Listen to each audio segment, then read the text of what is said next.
وبركاته. الحمد لله رب العالمين، والصلاة والسلام على شمس الهداية واليقين وعلى آله وأصحابه أجمعين. أما بعد، أعوذ بالله من الشيطان الرجيم. بسم الله الرحمن الرحيم. يريدون ليطفئوا نور الله بأفواههم. وقال النبي صلى الله عليه وسلم: المسلم للمسلم كالبنيان يشد بعضه بعضا. اسٹیج پر جلوہ افروز علماء کرام، بزرگان دین، دور دراز سے تشریف لائے ہوئے مہمانان اعظام، پردہ نشین میری مائیں اور بہنیں، آج کے اس سالانہ اجلاس عام میں میرا موضوع خطابت ہے: مسلمانوں اب تو غفلت کی نیند سے جاگو.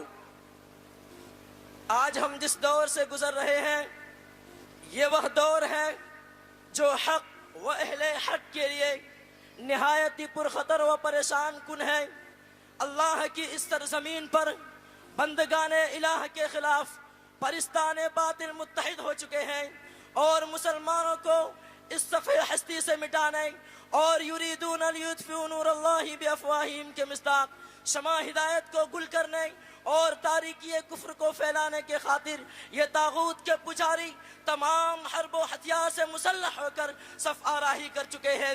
اس کے برعکس دوسری طرف مسلمان در خواب خرگوش مست است، نہ اسے ملت کی فکر ہے اور نہ ہی تحفظ اسلام کا احساس. اسے فکر ہے تو اپنی، احساس ہے تو اپنے تحفظ وجود کا، غرض ہے تو اپنے مفاد سے، اور قوم ملت اور دین کے بقا و تحفظ سے اسے کوئی سروکار نہیں. یہ اپنے اسلاف اور دین کے خاطر مر مٹنے کا جذبہ رکھنے والوں کو بھلا چکا ہے. یہ انہیں بھلا چکا ہے جن کے امن و امان اور حکومت کا سکہ صحرائے عرب سے سرزمین سندھ تک جمع ہوا تھا. یہ خالد بن ولید رضی اللہ عنہ، محمد بن قاسم، طارق بن زیاد، صلاح الدین ایوبی اور نور الدین زنگی کو بھلا چکا ہے، جن کے بارے میں اقبال یوں گویا ہوئے کہ غرض میں کیا کہوں تجھ سے کہ وہ صحرا نشین کیا تھے، غرض میں کیا کہوں تجھ سے کہ وہ صحرا نشین کیا تھے، جہاں گیرو جہاں بانو جہاں دارو جہاں آرام. یہ منظر نامہ ہے آج ان مسلمانوں کا جنہیں اللہ نے ان هذه امتکم امۃ واحدہ کہہ کر پکارا، جنہیں اللہ نے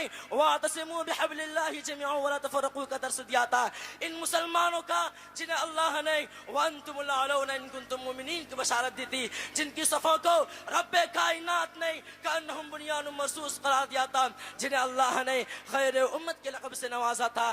کنتم خیر امت اخرجت للناس تأمرون بالمعروف وتنہون عن المنکر. لیکن افسوس ہماری حالت پر، ہم بھول گئے کیوں آئے تھے. میرے بھائیوں، آج چاہے اسلام کو دہشت گرد مذہب قرار دے کر اسے نابود کرنے کی کوشش کی جائے، یا مسلمانوں کو آگے قفس میں دہشت گردی کا الزام لگا کر جھونک دیا جائے، یا حرمت قرآن کی دھجیاں اڑے، یا بناتے اسلام کی رضا عصمت تار تار ہو، ہم مسلمانوں کو اس سے کوئی سروکار نہیں. ایک دور تھا کہ جب دشمنان اسلام کو اس طرح نبرد آزمائی تو دور کی بات مسلمانوں سے آنکھ ملانے کی بھی ہمت نہ ہوتی تھی.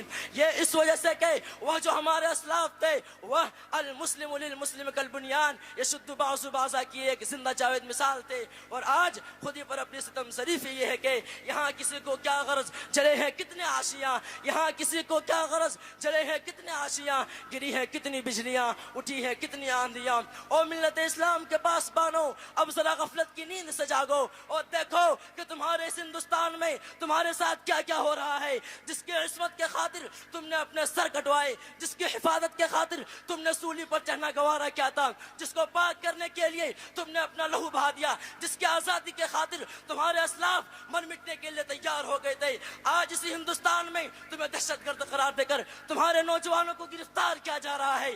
آج اسی ملک میں تمہیں مٹانے کے لیے نئی نئی تنظیمیں اور نئے نئے بہانے بنائے جا رہے ہیں.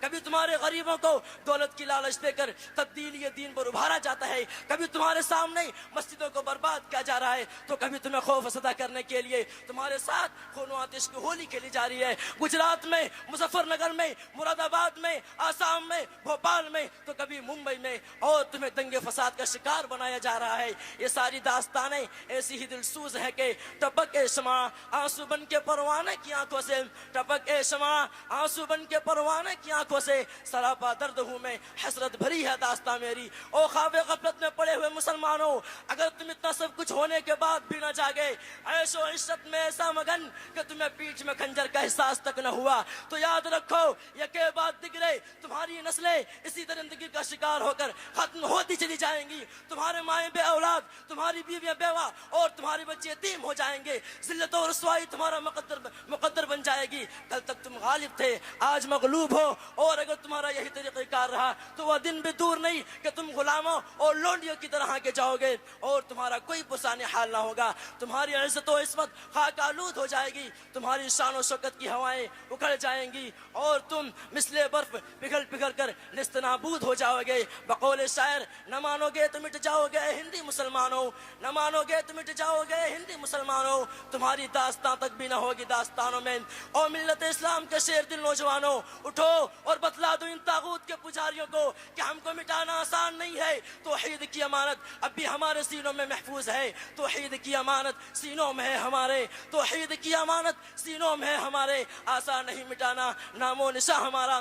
آج بھی یہ دل ایمان کی حلاوت و چاشنی سے پر ہے، آج بھی کفر اپنی تمام تر سازشوں کے بعد بھی ہار گیا۔ اٹھو اور کہہ دو اس باطل پرست زمانے سے، وَقُلْ جَاءَ الْحَقُّ وَزَهَقَ الْبَاطِلُ إِنَّ الْبَاطِلَ كَانَ زَهُوقًا۔ اور ارشاد الہی ہے، وَاللَّهُ مُتِمُّ نُورِهِ وَلَوْ كَرِهَ الْكَافِرُونَ، جس کی ترجمانی کسی شاعر نے یوں کی ہے کہ فانوس بن کے جس کی حفاظت ہوا کرے، فانوس بن کے جس کی حفاظت ہوا کرے، وہ شمع کیا بجھے جسے روشن خدا کرے۔ مسلمانوں یاد رکھو، کبھی اللہ کی رحمت سے مایوس نہ ہونا، کیونکہ ارشاد الہی ہے لا تقنطوا من رحمت اللہ، اور کہا گیا ہے ان یاس کفر، اللہ پر بھروسہ رکھو کیونکہ اللہ رب العالمین کا فرمان ہے ومن یتوکل علی اللہ فهو حسبہ، اللہ تمہاری مدد کے لیے کافی ہے، لیکن اس کے لیے ایک شرط ہے، اگر تم باطل کو منہ توڑ جواب دینا چاہتے ہو، اسے اپنے پاؤں تلے روندنا چاہتے ہو، مسلمانوں پر اٹھنے والے ہر ہاتھ کو کاٹنا چاہتے ہو، اپنا کھویا ہوا منصب و اقتدار بحال کرنا چاہتے ہو،